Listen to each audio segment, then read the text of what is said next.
यशोमती मैया के नंद लाला। अरे मैं भला असत्य क्यों बोलूंगा? अभी अभी यही थे श्रीहरि। हाँ,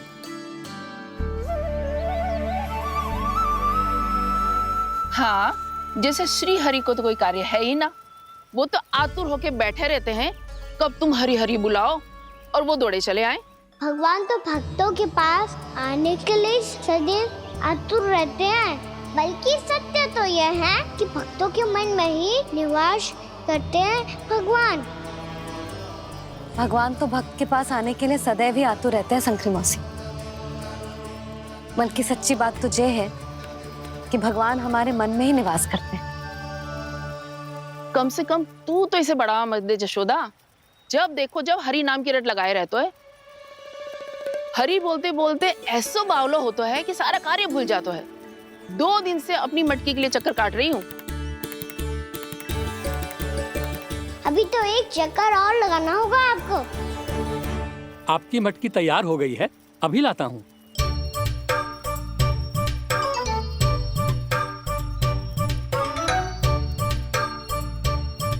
लो जी मटकी।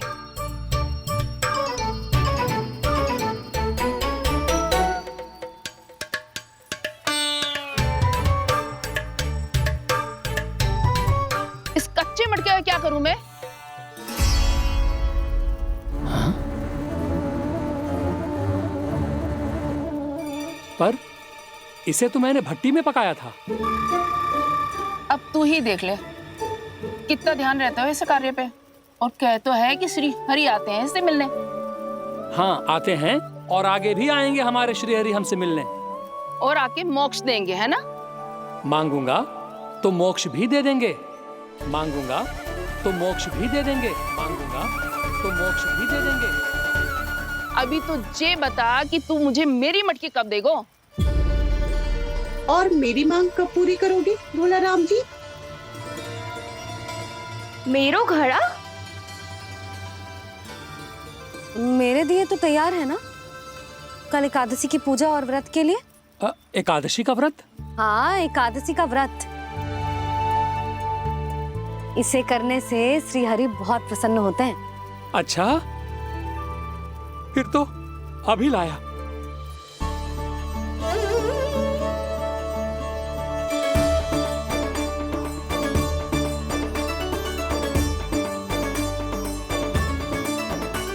लो जी आपके दिए।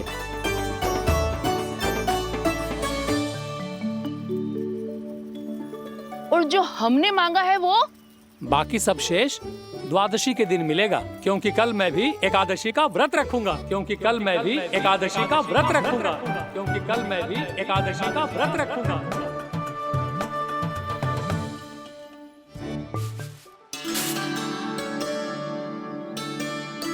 ये थाली में रोली चंदन रखने से, दिया जलाने से के होगो। आपको पता भी है एकादशी का व्रत क्यों रखते हैं, क्या महत्व है इसका? लो, जे तो मैं जसोमती रानी से पूछना भूल ही गया। पर हाँ भगवान, मेरे लिए इतना ही पर्याप्त है कि इस व्रत को रखने से मेरे श्रीहरि हमसे प्रसन्न हो जाएंगे।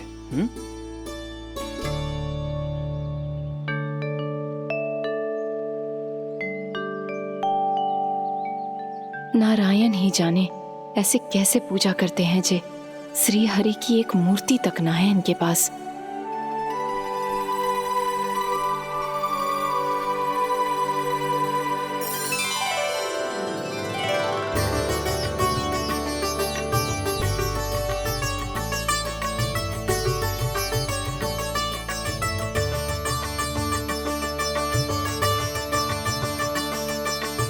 प्रभु, न तो मेरे पास मूर्ति है और ना तो इस व्रत के विधि विधान के बारे में मुझे जानकारी है और ना ही मुझे इसके महत्व के बारे में जानकारी है, पर फिर भी मैं करना चाहता हूं।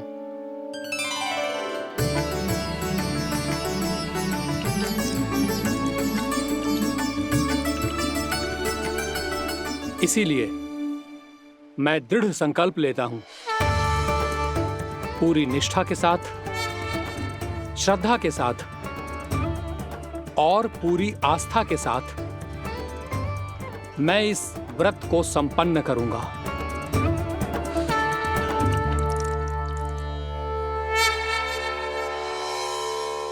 हम संकल्प लेते हैं कि एकादशी के व्रत को पूरी निष्ठा के साथ संपन्न करेंगे।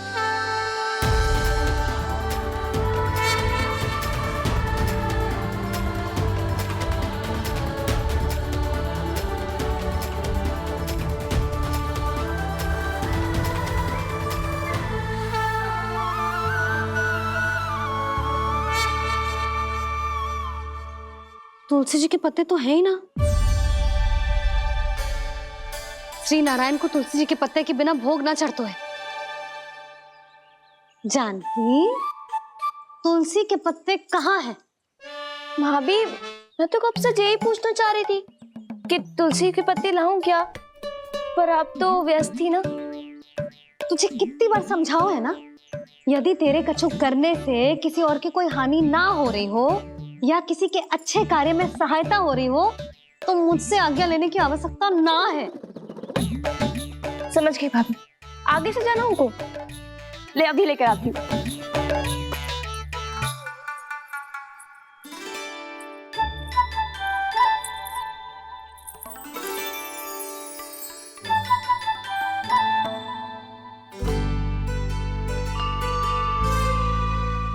ताऊ, आपने पहले ये व्रत करो है?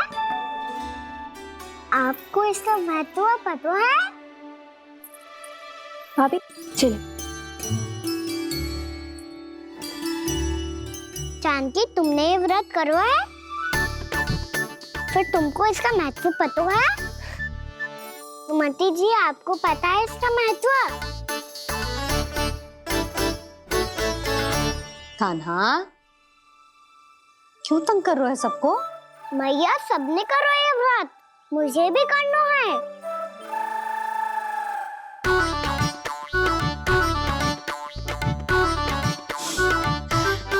ये व्रत केवल बड़ों के लिए होती है लल्ला। जब आप ये व्रत कर सकती हो, बाबा कर सकते हैं, ये सारी गोपियां कर सकते हैं, वो भी कर सकते हैं, तो मैं क्यों ना कर सकता? क्योंकि तू कल तक भूखा ना रह पाएगा लल्ला। जब भक्त रह सकते हैं, फिर मैं क्यों नहीं रह सकता? मेरा अर्थ है कि नारायण के भक्त मैया। मैया, मान जाओ ना, मुझे करने दो ना ये व्रत। अपनी लल्ला पे आप विश्वास ना है आपको? विश्वास है। अच्छा ठीक है, तू भी कर ले।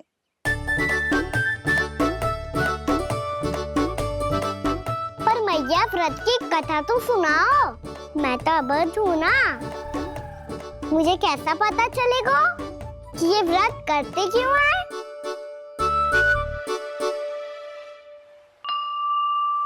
प्रभु, मुझ अबोध को कैसे पता चलेगा कि इस व्रत का क्या विधि विधान होता है और क्यों रखा जाता है और इसका महत्व क्या होता है?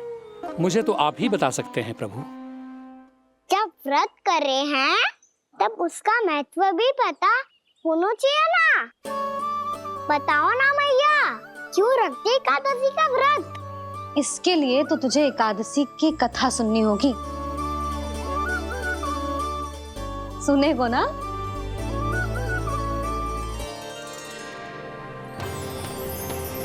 वसुदेव सुतं देवं कंसचाणूरमर्दनम् श्रीहरि, यशोदा परमानन्दम् कृष्णं वन्दे जगद्गुरुम्। वाह प्रभु, अपने भक्तों को एकादशी व्रत का महत्व समझाने का अच्छा उपाय खोज निकाला है आपने।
अब सब जन एकादशी के व्रत की कथा ध्यान से सुनना, तभी जे व्रत पूरा माना जाएगा। समझो लल्ला?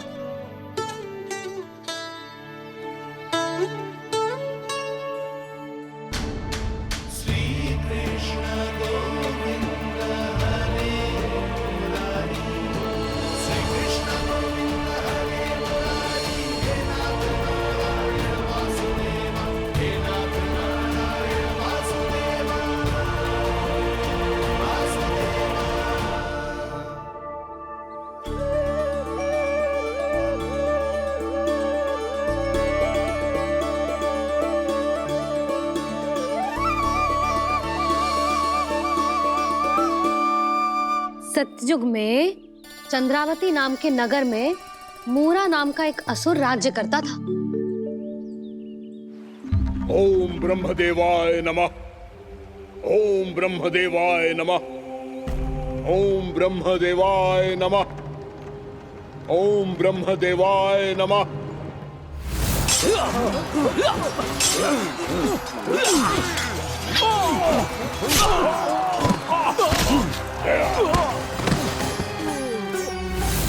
ओम ब्रह्मदेवाय नमः। ओम ब्रह्मदेवाय नमः। जब उसने देवताओं के हाथों असुरों की पराजय देखी, तब वो वरदान पाने के उद्देश्य से ब्रह्मा जी की तपस्या करने चला गया।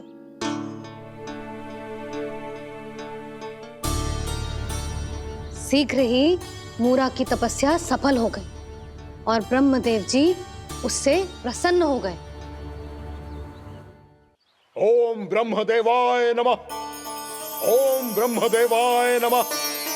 ओम ब्रह्मदेवाय नमः। ओम ब्रह्मदेवाय नमः। ओम ब्रह्मदेवाय नमः। ओम ब्रह्मदेवाय नमः। ओम ब्रह्मदेवाय नमः। ओम ब्रह्मदेवाय नमः। ओम ब्रह्मदेवाय नमः। मूरा, प्रणाम ब्रह्मदेव। तुम्हारी तपस्या सफल हुई। बोलो, तुम्हें क्या वर चाहिए? सृष्टि के रचयिता ब्रह्मदेव, कृपया मुझे ऐसा वरदान दीजिए जिसकी सहायता से मैं त्रिलोकी विजयी बन जाऊं और कोई देवता मुझे पराजित ना कर सके। यहां तक कि देवताओं के रक्षक, सृष्टि के संचालक भगवान श्री विष्णु के लिए भी मैं अपराजय रहूं।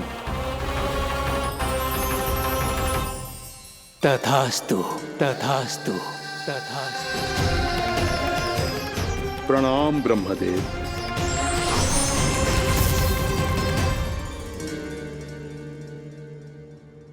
ऐसा वरदान पाकर मूरा बहुत अभिमानी होगा। यक्षों, किन्नरों, यहाँ तक कि देवताओं को भी युद्ध के लिए ललकारने लगो, पर किसी ने भी उसकी ललकार को स्वीकार ना करो,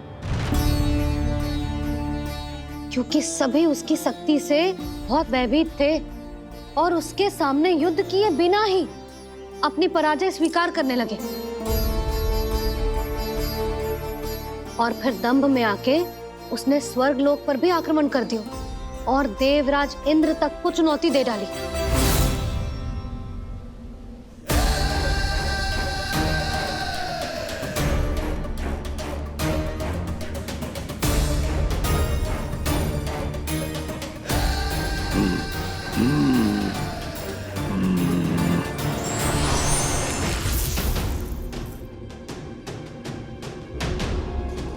मैं प्रतीक्षा कर रहा हूं देवराज।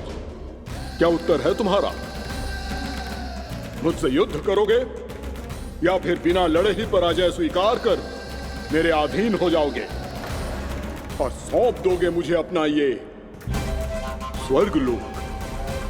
सारी शक्ति तुम्हारे मुख में है या कुछ बाहुबल भी है तुम्हारे पास? मैं तुम्हारी चुनौती स्वीकार करता हूं मूरा। मैं तुम्हारी चुनौती स्वीकार करता हूं मूरा।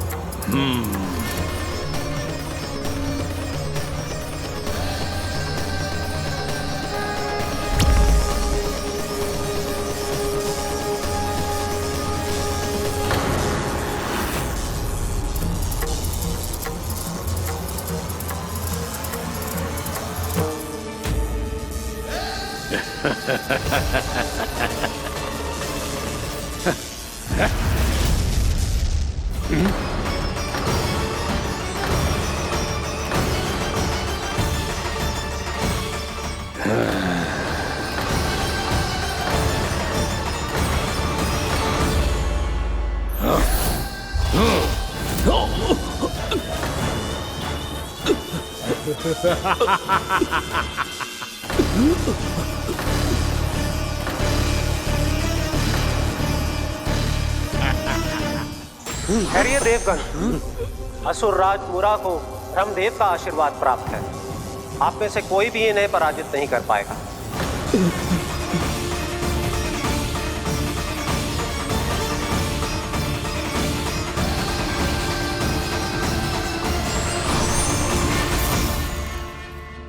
एक अवसर और देता हूं देवराज।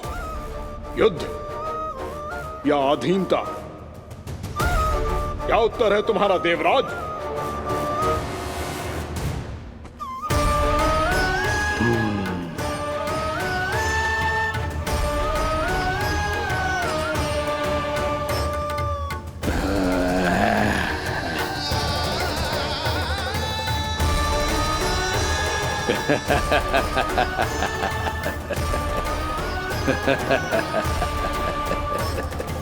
इंद्र और सभी देवताओं ने मूरा के आतंक में आके उससे भयभीत होके अपना सिंहासन छोड़ दियो। अब मूरा स्वर्ग का अधिपति बन गयो और शीघ्र ही उसने अन्य सभी असुरों को स्वर्ग में निवास करने के लिए आमंत्रित कर दियो। और इस प्रकार से वो धीरे धीरे तीनों लोकों का सम्राट बन गयो। उसे किसी ने रोका नहीं मैया? ना लल्ला, इतना साहस किसी में था ही ना। और फिर ये निश्चित करने के लिए कि भविष्य में किसी और असुर की मृत्यु ना हो, वो यमराज पे भी विजय प्राप्त करने के लिए यमलोक की ओर प्रस्थान कर दियो। वो तो अपने आप को और सभी असुरों को अमर बनाना चाहता था। पर देवता और यमराज भी उसकी ये योजना समझ गए थे। इसीलिए उसके आने से पहले ही सारे देवताओं ने श्री नारायण से सहायता के लिए गुहार लगाई। अब केवल आप ही कुछ कर सकते हैं प्रभु। अभी तो मूरा केवल त्रिलोक का स्वामी है, और यदि उसने यमलोक भी जीत लिया तो वो जीवन को ही नियंत्रित नहीं करेगा प्रभु, वो मृत्यु का भी स्वामी हो जाएगा। ऐसे में पहले सृष्टि का संतुलन तो नष्ट होगा प्रभु, और फिर स्वयं सृष्टि ही नष्ट हो जाएगी। ऐसा नहीं होगा यमदेव, नियति ऐसा होने ही नहीं देगी।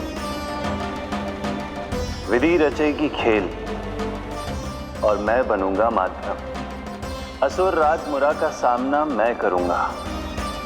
बस आप मुझे चुनौती देने के लिए उसे तैयार कर लीजिए, चाहे उसके लिए आपको साम दाम दंड भेद कोई भी उपाय क्यों ना अपनाना पड़े।